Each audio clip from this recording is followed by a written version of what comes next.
Eto, Sir Buddy, ang vanilla paste. Paste? Yes po. Patikiman. Ang bango. Eto na po siya. Ah, okay. Interesting. May grading siya. Yes Sige, po. ma'am, discuss natin.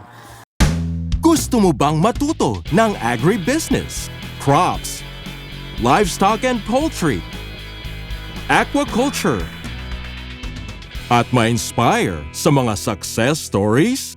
Agribusiness, how it works!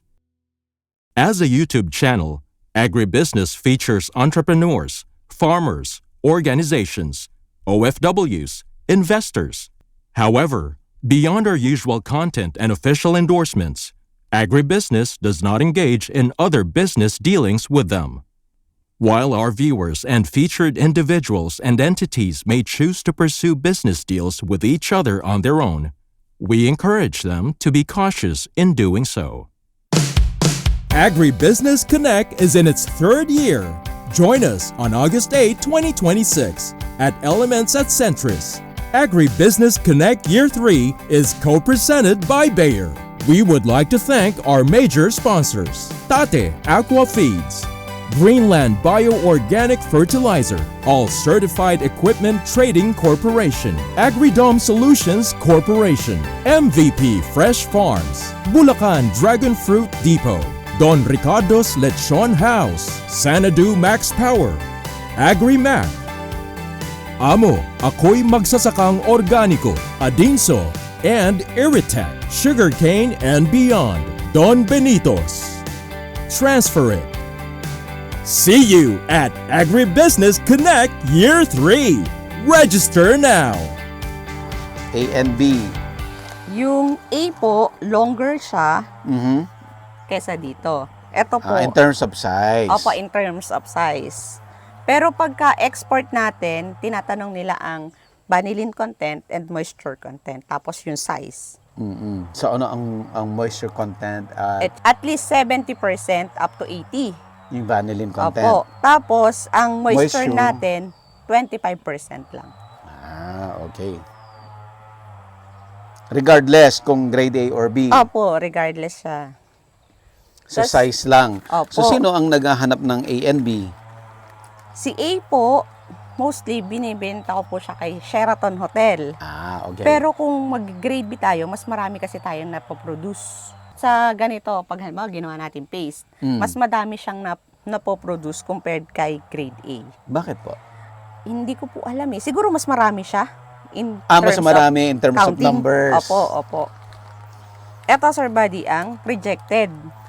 Pero magagamit pa to. Opo, ayan po, ginagawa ko pong salambanog. Oh. Tapos, yung vanilla paste. Tapos yung vodka. Doon ko po siya ginagamit. Pwedeng Opo. Ito yung na-dry ng 90 days. And 120 Ay, days. 120 days. Opo. Ang bango. So, pag hindi mo siya drenay ng 120 days, hindi lalabas yung amoy. Lalabas po yung amoy, pero mataas yung moisture content. Mas prone kayo sa molds. Sa molds. So, paano siya dinadry? Sun drying, Okay. air drying, tapos sa naka-room drying po siya. So, maunang muna sun drying. Yes po, Ilang sun days drying. po na sun drying? Siguro nasa 15 days ng sun drying, and then sun sweating. Oh, iba pa yan. Opo. Ano pa yung sun sweating? Ang sun sweating natin ay ipinapasok siya sa mga ganito para mag-sweat. Okay. And then, dapat kinabukasan, madadried nyo yung sweat niya. Kasi pag di nyo na-dried yun, magmamolds. So, ganun So, paano lang mo po siya yan. idadry? Babalik mo sa sun drying? Opo, sun drying kinabukasan. Ang ginawa ko noon, sir, mayroon sa Shopee. Yung parang kulambu siya na nakahang, doon siya namin sinasun dry. Tapos ayan, sipit-sipit lang. Kasi po, bawal din siya magabukan. Kasi pag nagabukan, molds pa din. Molds May pa foreign mats na. So, kailangan talaga Kaya nakakulambo. malinis. Opo, nakakulambo. And then, kailan papasok yung air drying? Pag na po siya, at least 100 days na. Air drying Opo, na. 90 to 100 days, mag-air drying na kayo noon. Tapos, ang ginagawa ko, packaging na po ng ganito. Kasi pag nakapackage siyang ganito, mas matagal yung buhay niya. Mhm. Compared sa expose siya sa air. Kahit naka-box siya. Kasi po, nagda-dried, sir, buddy. Na-overdried pa rin siya. Pa rin. Paano mo malalaman na na-achieve mo na yung 20% moisture? Eto, sir, buddy, dapat pag ganito, ano tayo mahaba-haba? Eto. Diba po, pag inikot nyo dito sa daliri nyo, yan yung elasticity niya, bumabalik. Pero pag inikot nyo siya, nag-break, overdrive. Oh, I see. Yung elasticity. So once na natapos mo yung process, safe na po ito, hindi na ito masisira. Opo. Kaya lang, sir, buddy, yung mga naka-expose kasi, 1 year lang ang shelf life niya. Pero pagka naka-vacuum sealed siyang ganito, maabot siya at least 3 years. Vacuum sealed. Opo. 3 years po ito. Opo. At least, imposible naman in 3 years time, hindi mo na naubos yung Kaya harvest nga mo. po, sa dami ng nabili. Ito yung mga clients mo, okay, kay Sheraton, saan niya ginagamit? Si Sheraton po, Pastries from niya. their kitchen, sa mga pagkain nila, Oo. down to their spa. Yung mga aromatic nila sa spa, yun po yung ginagamit daw nila. Oh, I see. 'Di ba may nakikita tayo na vanilla doon sa supermarket na Opo. liquid? Paano naman nagiging liquid? Yung pong liquid ay ine-extract po yan. May machine din po siyang pinagpapasukan. Parang in-oil. Opo, pero Sir Buddy, yung nasa market natin, ano na Fake. yun fake na. Fake 'yon. Or chemically, Oo. chemically produced na yun. Opo. So hindi totoong vanilla 'yon. Hindi po. Tapos paano mo ginagawa 'to, ma'am? Vodka, honey. Vodka rin. Opo, honey bee. Pero mas preferred ko dyan yung stingless bee para medyo may asim. May asim. Opo. Mm. So, ang gamit ko po dyan ay vodka, stingless bee, santan gum para maging Santa? gum. Yung pong, nabibili ko lang po siya sa Shopee Pang ano siya, kumbaga sa slurry natin, sa mga niluluto, parang slurry. Oh, okay. Opo, pang palapot. Tas, eto na. Siya yung Ito. parang paste. Opo. Tapos ginagrind po. Yes po, sa food processor.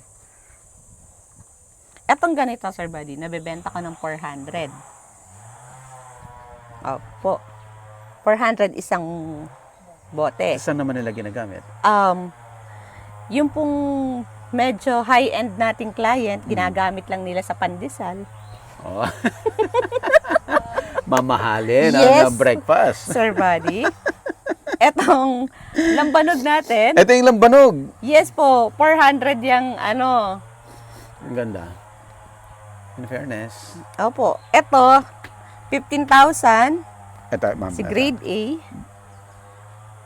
Ito, 15 15,000 per kilo. per kilo. Okay. Ito po is 10. 10, si B. Opo. Ang ating reject, eto na, ginagawa kong, Sarili mo ng produkto. opo, product na. So yung lambanog mo, binibili mo na yung lambanog. Titimplahin na May lang. ano po sila, may kamag-anakan siya Na gumagawa. Gumagawa. So, alam ko at kaya kong ikamay na safe. Oo. Kasi may isang client ako na yun daw pong nangyari before na uminom ng lambanog, Oo. namatay. Kasi Habi ko, synthetic yun eh. opo, habi ko, hindi po kasi yung tunay na lambanog. Nilagyan po tunay. nila yun ng methanol na nakakamatay sa tao. Oo. Habi ko, eto po, kaya ko kayong dalhin doon sa puno na pinagkukunan. Oo. At doon sa pinagdi-distilled. Opo. Pero ang ganda ng packaging mo ma'am. Yes po. Sir, doon naman Ba- tayo ba- babawi. Catchy. Saan Ano mo po? nabibili to? Sa Shopee po. Talaga? Yes po. In fairness, so, Para Sir Buddy catchy. para mukhang mamahalin. Yes. Para mukhang high-end. Pero Para di ano, naman. maraming kita. Yes. Sabi po ng pamangkin ko, tita, isa kang malaking budol. Budol na totoo. Opo naman. Sabi ko, may product naman ako, hindi naman ako budol. Hindi, nandadaya ka. Rejected lang yung nilagay mo. Pero Tapos magkano lang yung lambanog mo. Pero ang ganda ng packaging mo. Yes, Nitong- thank you po, Sir Buddy. Sino nag-design? Ako po. Kasi IT. Opo. Nagagamit pa rin ang pagiging Yes, IT. sir. In fairness. Vanilla Acres Jam Acres Jam. So ma'am, full-time farmer, po. Yes po. full-time, may vanilla products ka, Opo. nagtuturo ka pa. Yes po. Tapos may farm consultation na din po. May akong farm nakuha. consultation. Paano pinagkakasya ang oras mo? Tapos may love life. May love life. May Nanay second- din po may ako. second crop. Opo. Nanay pa din po ako na pag Oo. sinabi, Mami, family day. O, Mami po ako ngayon, wala po muna lahat ng ano yan. Mami ako ngayon. Okay, paano pinagkakasya yung oras mo, ma'am? Time management, Sir Buddy. Oh, Potential. Sige, ma'am. potential. May potential pa ba? Meron pa bang lulugaran Opo yung naman. mga bago? Opo naman, sir. Bakit, ma'am? Sa dami po ng demand at sa laki ng demand ng vanilla, Mm-mm. kailangan pa natin ng supply ng vanilla. Gaano kalaki? Let's say, for example, sa Amerika, ang hinihingi nila sa atin is 2 tons Per month. per year. So, sa lahat ng nagva-vanilla, ikaw yung source ng mga Hindi din po. foreigner. Siguro po. Kasi dahil sa mga connection. Marami Paano mo naman nagawa yun na penetrate mo yung international market? Hindi ko po alam, Sir Buddy. Sila po yung nagme-message sa akin. Gaya ng Sheraton Hotel. Sabi niya, Ma'am, I am executive assistant of chef ng Sheraton Hotel. Sabi ko, sa dami ng scammer sa Pilipinas, tigilan mo ako. So, tumawag siya, Ma'am, nandito na po kami sa ganitong area, papunta na po kami nila, chef, ha? So, dumating po sila dito kasi kinaon nung aking anak, dumating sila dito. Tatay, Sheraton Hotel nga. And then, meron pong isang area na, Ma'am, I'm from Italy. I need this product, ganito kadaming product. That time po is, meron ako. Kasi may isang farm na friend ko, nag-harvest siya. So, pinadala niya dito sa akin, sakto dumating. Sabi ko, sis, nabenta ko na yung 5 kilos mo. Ang bilis. Sabi ko, kasi, dumating from Europe daw sila, Italy. Tapos nasa Tagaytay. So, si Tagaytay from San Pablo, malapit na lang daw. So, nag-drop by sila. Ayun, dinala na nila. Pag po wala, sasabihin ko, pwede po bang bigyan niyo ako ng time? Kasi magko-consolidate pa ako. From So, your friends? Opo. So, dun po ako nakakatulong sa ibang farmer ng vanilla. Tama. Dahil kino-consolidate ko. Ilan yung farmers na pinanggagalingan ng vanillas aside from you? Sa Batangas po, si Ma'am Myla, si Ma'am Mau, si Sir Solis, bali 3 sila from And then, dito sa San Pablo, sa Laguna, parang ako pa lang po. And then, somewhere in Cavite naman po. May nakukunan pa rin po ako sa Cavite. So kung magtatanim sila ngayon, ano ang aasahan nila after 3 years? After 3 years, Meron hindi na pa? po ako namumroblema sa nakukuha. After Okay. 3 years, kung magtatanim po sila. So Hindi na pwede. Pwede, Sir Buddy. Kasi kung ako lang, sa farm ko lang manggagaling, hindi ko po kayang supplyan. Okay. Gaano kalaki ang investment ng mga gustong mag-start ng vanilla? At gaano kalaki, ilang plant? Of course, aside from na sinabi mo kanina na 10 kasi nag-start Opo. pa lang. Assuming na natapos nila yung stage na yon at decided talaga sila, ang vanilla ay para sa akin. Ano na yung scale na dapat nila umpisahan? Pag may gano'n na sila, tapos alam na nila ang in and out ni vanilla, mag-start na sila ng, siguro nasa kalahating hektarya. Sir Kalahating Buddy. hektarya Yes na. po. Papasok na doon siguro mga nasa 2,000 Na plants? na plants na. Siguro, sila doon maghanda na sila doon ng mga nasa kalahating milyon. Oh, for 1 hectare? Yes po, for half an hectare. Opo. Half hectare is Opo. 500,000. Yes, sir. Kasama na doon yung labor mo sa mga tao. Tapos yung Half million materials. is for the planting lang or for the whole duration of 3 The years? whole duration of 3 years. Sir Buddy. Okay. So, hindi Kasi- rin masakit kasi unti-unti mong ilalabas Opo, yun. unti-unti mo yung ilalabas. Kasi hindi naman tayo gagamit yan ng synthetic. Gaya ng tinuturo ko na ang mulching, yung Bunot. mix soil mo, lagyan mo lang ng poops ng chicken manure, o kaya po yung dried and composted na ng baka. Cow's Pwede dung. kay Greenland. Opo, cow's dung, ganyan. Oo. Kahit nga po kabayo at saka kambing, pwede po siya. Ginagamit namin fertilizer. Okay. So, yung 500,000 na yun, after 3 years, kung meron kayong 2,000 na Plants. may 30 million po kayo Wow. yearly. Diba, Sir Wow. Buddy? Times malaki yung times Assuming ng hindi magbago ang presyo. Yes po, Assuming na hindi bumagsak Opo. yung presyo. Pero Sir Buddy, kung ibabagsak natin ang presyo ng 5,000, di ba may 10 million kayo? Pa rin. Opo, bawi nyo pa rin yung 500,000. Huwag lang po mag-iinarte katulad ng isang client ko. Inabot ng 1,000,000 yung kanyang 300. Dahil inartehan niya. Inartehan po, nilagyan ng ganito, ng ganan, PVC, tapos may mga pa-GI pipe, may mga kung ano-ano. So, sabi ko, mayaman ka, sir. Anong nangyari? Nag-succeed naman. Succeed naman po, maganda naman po yung Kasi nga po, meron naman sila nito. Pero kung katulad ko na farmer na lang, ordinary lang, Sabihin yung practical. practical lang, dito tayo. Yeah. So, una, I think kailangan mo munang magtanim ng kakawate. Sir, may area ko dito, yun yung nasa dulo, Sinabay. Kakuwate, So, pag tanim ng kakawate, may may vanilla na vanilla rin. na din po siya. sabay Kaya na lang, sila. dapat yung mataba. Yung Na matabang, stem ang yung itatanim matabang mo. branch. Na branch. Opo, yung malaking branch para sabay lang sila mabubuhay. Kasi pag maliit, Matagal pa papatayin. siya. Hindi po, papatayin papatayin po ni ni Vanilla. Vanilla. Opo. Ayun, Sir Buddy, ayun maliit. Mm. Pinatay siya ni Vanilla. Oh, I see. Tapos kung kilala niyo po si Ma'am Mags Ripas, naglagay siya ng Vanilla niya Oh. sa kape. Oh, namatay Pinatay si kape. yung kape. Tapos, sabi ko kasi po, naging estudyante niya din ako. Mm. Kasi sa school niya yung pinasukan ko sa Encarnacion. Sabi ko, Tita Mags, aring iyong Vanilla, sayang. At kumapit, nagpaikot-ikot na lang. Pinutol yung kape. O yan, Tita Mags, back to zero ka. Bahala ka sa buhay mo. Sabi ko, ilang beses kong inulit sa'yo, di ba? Oo nga, ma'am. Ewan sa'yo, Tita Mags. Ayun, ngayon naman po marami naman siya. Sabi niya, dumami naman aking Vanilla. Agi, bahala ka. Si Ma'am Mags Ripas, hello ma'am.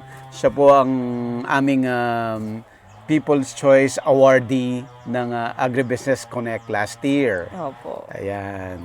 Okay ma'am, na-mention natin yung kitaan, di ba? Sobrang enticing yung figures. Bago mo marating ito, ano naman yung mga pinagdaanan mo? Bago kami nakarating dito, marami din kami struggle na mag-asawa. Okay. Kasi nung tinatanim ko, sinong luko bibili sa akin ng 30,000 per kilo? Yung talong ko nga na 50 pesos per kilo. Ayaw pa. Hirap pa Pahirapan kaming pa. kumuha ng client, ng buyer. Okay. Eto 30,000.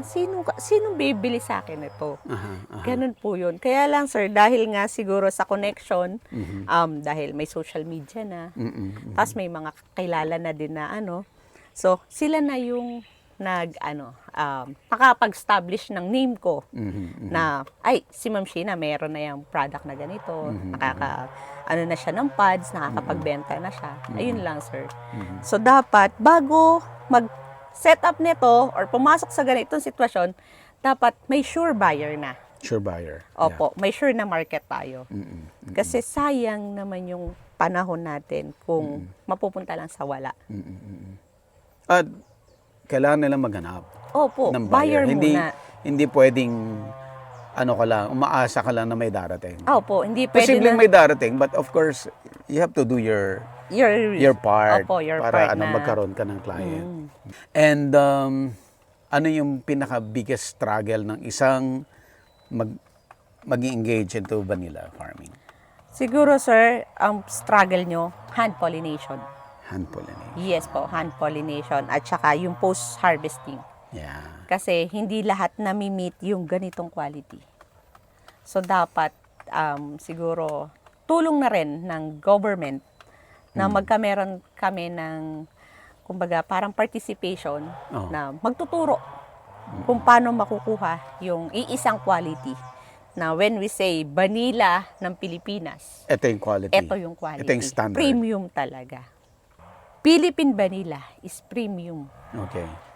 So, gusto ko po na ganun. So, kaya, sabi ko nga po, mag-hold tayo or tayo ng seminar para sa post-production. Para iisa ang ating grading. Ano ang nakikita mong challenges sa market, sa gobyerno, sa farmer? Pricing. And sa farmer naman po, dahil nakita nila or narinig nila na ito yung price ng vanilla. So magkukumahog na sila. And then yung iba, dahil gusto nilang mapabunga agad or mapadami yung bunga nila, gagamitan din nila ng synthetic. Pero Okay. no. Yun So yung malaki. nagsi-shortcut sila dahil Opo. gusto nilang Mamit kumita. agad. Opo, kumita agad ng malaki. Pero hindi po kasi pwede yun. May mga gaya sa exporting, may mga qualities sila na kinukuha talaga. And anong magagawa ng gobyerno to stabilize the price? Meron ba? Sana po. Sana. Opo. Okay. Sana makatulong. Ano ang ginagawa ng gobyerno so far? Wala pa po ako nakikita, Sir Buddy. How about any support? Support madami naman po. Gaya Okay. na DA, binigyan nila kami ng solar power Mhm. para sa patubig Okay. ng Manila. So, malaking tulong na po yun. And then, ayun nga po, pinagkukonek-connect nila yung mga tao. Okay. Gaya nun, nalaman ko na meron palang 10 hectares sa Mindoro. So, makakatulong. Can we consider it as a vanilla industry already sa Pilipinas? Not yet. Not yet, sir. Premature pa lang tayo. Kailan tayo darating doon? Mga 5 years or more. 5 years from now. Opo. And pag narating natin yon, ano ang mangyayari? Sana po matalo natin yung Madagascar sa supplying Okay. ng vanilla. Saan ba nag-originate ang vanilla in the first place? Mexico po, sir. Mexico. Opo. Pero ang major player ngayon is Madagascar. Opo, 80%. Bakit naging Madagascar? Hindi ko lang po alam, sir. Pero si Madagascar ang major player ngayon. 80% ng mga vanilla na nagsisirculate around the world is from Madagascar. Yan ang major Opo. crop nila, Opo. export nila. Yun ang pang-export. Doon nga daw po, sabi po nung client ko ng ang bantay ng kanilang vanilla ay mga naka-shotgun. Na Dahil, baka nakawin opo, uso po ang nakawan. kasi ganun kamahal. Opo, dahil sabi nila, nung dumating siya, ganito lang yung vanilla mo. As in open area, sabi ko, hindi yan kilala ng kapitbahay ko. Or makilala man yan ng kapitbahay ko. Wala Anin niya. naman siyang market. Anin niya. Pabango, sige lang go. Okay. Opo. Si Madagascar daw po ay talagang ang mga tao doon, nagpapatayan para sa vanilla. Kasi nga po, pero hindi naman sir, ganun kataas ang market value nila. Parang nasa 8,000 lang sila. Mas mababa. Opo, mas mababa. Kasi mas production siguro. Opo, mas production. At saka, parang bumaba sila ng 2,000 dahil nagkauso nga po yung nakawan. Hindi ganun kaganda yung vanillin content nila. Okay. Kung naging industry na ito sa Pilipinas, ano ang magiging contribution nito sa Pwede Pilipinas? sir, mas madami tayong magiging makakasupport tayo sa tax. 'Di ba? Mas malaki tax. Tax talaga. Yes po, tax. Marami silang mabubulsa. Okay. Ano pang pangharap mo para dito sa vanilla, para sa Pilipinas? Apa sir, pangarap ko na maging major player tayo ng vanilla. Vanilla. Okay. So, mas maraming farmer ang aangat. Hindi pag sinabi nilang farmer, bababa tingin. Yeah. Gusto ko pag sinabi nilang farmer ng Pilipinas, mataas yung value natin. Attainable yan, ma'am. Yes po. Pwedeng mangyari. Pwede sir. Tulungan lang. Ma'am, promote natin. Paano ka nila mo contact? Okay, promote your services. By the way, si ma'am, may consultancy. Ano pa, ma'am? Nagturo na rin po ako. Okay, oo. So dito mismo sa farm, pwedeng pumunta dito, Apo. mag-aral. Tapos si ma'am pumupunta sa mga ibang farms para sa consultancy. At of course, may harvest na vanilla. Yes po, may mga sariling. May sarili rin siyang mga products. Apo. Pwede naman po nila ako i-contact sa Facebook account ko, Sheena Okay. Tolentino Fideli. And then, yung Vanilla Acres Gem na page namin, may contact numbers po doon. Okay. Sa Facebook page po to yan, ma'am, Apo, no? Facebook page. Ayan. Ma'am Sheena, thank you so much. Thank you, Sir Buddy. Apo. Di nyo alam kung gaano kalaking tulong to. Yes po. Kasi, once na, sabi nga po ni Sir Arnel, mag-ready ka na ng mga cuttings mo. Bakit, sir? Pag na-picture ka ni Sir Buddy, dadami yung iyong client. Sana makatulong. Sir Buddy, lagi naman po may tulong. Oh, Sir Ganun Buddy, rin, dahil sa Vanilla. At ang dami yung puno ng Ano po? lansones. Sir Buddy, ito po ay, kumbaga, pampamilya. Pagka season ng lansones, dadayo yung mga Kamag-anak. kamag-anak namin dalawa. Kanya-kanya silang kuha dyan. Tapos sa bandang dulo, may mga rambutan doon nakagilid sa perimeter fence. So, ayun din po, pag season ng rambutan. Ang ganda ng setup. Farm na farm talaga. Sir Buddy, ano pa naman ako, elementary pa lang ako, ito lang gusto kong buhay. Simple lang. Mas gusto mo yung ganito. Hindi talaga ako nangarap ng yung nasa high-end na lugar. Ayoko nun, parang hindi ako makahinga. Dito ako. Sabi nga na nanay ko nung nag-start ako mag-stay dito, anak, anong kinakain mo sa inyo? Bakit po? Para ka hinihipan lobo, mama, damo. Mama, tinuruan ako ng asawa ko kumain ng nung damo sa ilog. Anong damo sa ilog? Pako. Sabi na kayo nanay ko, ha? Marunong ka na kumain nun? Opo. Sarap kaya. Thank you po. Mangga. Para sa isang Ano yan? Hindi yan kinalburo. Sakto pala eh. Yung totoong Opo. hinog siya. Tapos matamis yung, ang Maliit. tawag nila dito, biyoko. Ay, the sweetest mango daw, sabi ni Direk. Masarap yan. Noong isang araw, sir, ang dala sa akin First class. bigay sa akin ni Ma'am Mags, yung manggang malaki pa sa mukha ko. That's so nice. Sweet Ano yun nga po eh. ba yun tayo? Yung mga Queen queen. mango. Opo, Queen Mango. Okay, let's go. Malisa po. Sige kami. po, sir. Thank you so Thank much. you po. Thank you so Thank much. you so Ingat po. much. Lunch tayo din sa yung kinakainan natin. No. Yung kinakainan natin pagkasama yung mga Agribusiness, how it works. Instruct, inspire, succeed.